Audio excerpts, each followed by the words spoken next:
Hello ವೀಕ್ಷಕರೇ, ಇವತ್ತು ನಾವು ಚಿಕನ್ ಬಿರಿಯಾನಿ ಹೆಂಗೆ ಮಾಡೋದಂತನೂ ತಿಳ್ಕೊಳ್ಳೋಣ. ಮೊದಲಿಗೆ ಇಲ್ಲಿ ನಾವು 2 ಟೊಮ್ಯಾಟೊ, ಸ್ವಲ್ಪ ಕೊತ್ತಂಬರಿ ಮತ್ತು ಶುಂಠಿ ಬೆಳ್ಳುಳ್ಳಿ ಪೇಸ್ಟ್, ಅದಾದಮೇಲೆ 2 ಈರುಳ್ಳಿ, ಸ್ವಲ್ಪ ಮಿಂಟ್, ಅದಾದಮೇಲೆ 2 ಗ್ರೀನ್ ಚಿಲ್ಲೀಸ್ ಮತ್ತು ಸ್ವಲ್ಪ ಚಿಕನ್ ಹಾಕ್ಕೊಂಡಿದ್ದೀನಿ. ಇವಾಗ ಫಸ್ಟು ನಾವು ಕುಕ್ಕರಲ್ಲಿ 2 ಸ್ಪೂನ್ ಆಯಿಲ್ ಹಾಕ್ಕೊಂಡಿದ್ದೀವಿ. ಪಲಾವ್ ಎಲೆ, ಚಕ್ಕೆ,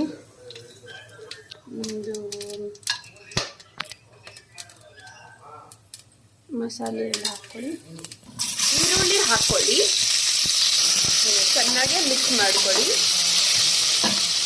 ಈ ಥರ ಫುಲ್ಲು ಗೋಲ್ಡನ್ ಫ್ರೈ ಆಗಬೇಕು. ಆನಿಯನ್ಸ್ ಎಲ್ಲ, ಸ್ಪೈಸಸ್ ಎಲ್ಲ ಮಿಕ್ಸ್ ಆಗಿರಬೇಕು.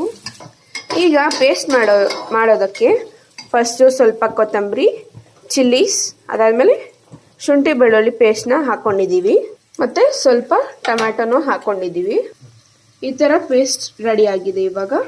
ಇವಾಗ ಈ ಫ್ರೈ ಆಗಿರೋ ಆನಿಯನ್ ಜೊತೆಗೆ ಹಸಿಮೆಣಸಿನ್ಕಾಯಿನ ಹಾಕ್ಕೊಂಡು ಮಿಕ್ಸ್ ಮಾಡ್ಕೊಳ್ಳೋಣ. ಇದರ ಜೊತೆಗೆ ಪುದೀನೂ ಹಾಕ್ಕೊಳ್ಳೋಣ. ಈ ಥರ ಎಲ್ಲ ಲೈಟಾಗಿ ಫ್ರೈ ಮಾಡ್ಕೊಳ್ಳಿ. ಇದಾದಮೇಲೆ ನಾವು ಕಟ್ ಮಾಡಿರುವಂಥ ಸ್ವಲ್ಪ ಚಿಕನ್ನ ಹಾಕ್ಕೊಳ್ಳೋಣ. ಇದನ್ನು ಚೆನ್ನಾಗಿ ಮಿಕ್ಸ್ ಮಾಡ್ಕೊಳ್ಳಿ. ಇವಾಗ ನಾವು ರೆಡಿ ಮಾಡ್ಕೊಂಡಿರೋ ಪೇಸ್ಟ್ನ ಹಾಕ್ಕೊಳ್ಳೋಣ. ನೋಡಿ, ಫುಲ್ ಮಿಕ್ಸ್ ಮಾಡ್ಕೊಳ್ಳಿ. ಚಿಕನ್ ಎಲ್ಲ ಗ್ರೀನ್ ಪೇಸ್ಟ್ ಜೊತೆಗೆ ಮಿಕ್ಸ್ ಆಗಿರಬೇಕು. ಈಗ ಕಟ್ ಮಾಡಿರುವಂಥ ಟೊಮ್ಯಾಟೊನ ಹಾಕ್ಕೊಳ್ಳೋಣ. ಇದರ ಜೊತೆಗೇ ಮಿಕ್ಸ್ ಮಾಡ್ಕೊಳ್ಳಿ. ಈಗ 1 ಸ್ಪೂನ್ ಎವರೆಸ್ಟ್ ಶಾಹಿ ಬಿರಿಯಾನಿ ಮಸಾಲಾನ ಹಾಕ್ಕೊಳ್ಳೋಣ. ಅದರ ಜೊತೆಗೆ ಸ್ವಲ್ಪ ಕಲ್ಲುಪ್ಪು, ಸ್ವಲ್ಪ ಅರಿಶಿನ, ಇದನ್ನೆಲ್ಲ ಕಲಿಸ್ಕೊಂಡು ಫ್ರೈ ಮಾಡ್ಕೊಳ್ಳಿ. ಈಗ ಇದರಲ್ಲಿ ಸ್ವಲ್ಪ ಮೊಸರು ಹಾಕ್ಕೊಳ್ಳೋಣ. ನೋಡಿ, ಈ ಥರ ಎಲ್ಲ ಇದರ ಜೊತೆಗೆ ಫುಲ್ ಮಿಕ್ಸ್ ಮಾಡ್ಕೊಳ್ಳಿ.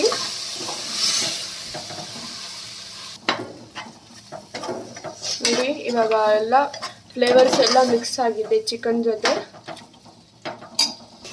ಇದಾದ್ಮೇಲೆ ಸ್ವಲ್ಪ ನೀರು ಹಾಕ್ಕೊಂಡು ಕುಕ್ ಮಾಡ್ಕೊಳ್ಳಿ.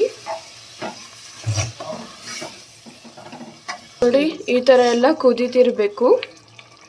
ನೋಡಿ, ಫ್ಲೇವರ್ಸ್ ಎಷ್ಟು ಸಖತ್ತಾಗಿ ಮಿಕ್ಸ್ ಆಗಿದೆ. ಈಗ ಚಿಕನ್ ಎಲ್ಲ ಬೆಂದಿದೆ.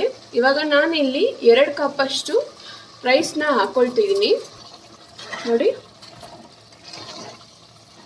ನೋಡಿ, ಪೂರ್ತಿ ರೈಸ್ ಕಲ್ಸ್ಕೊಂಡಿದ್ದು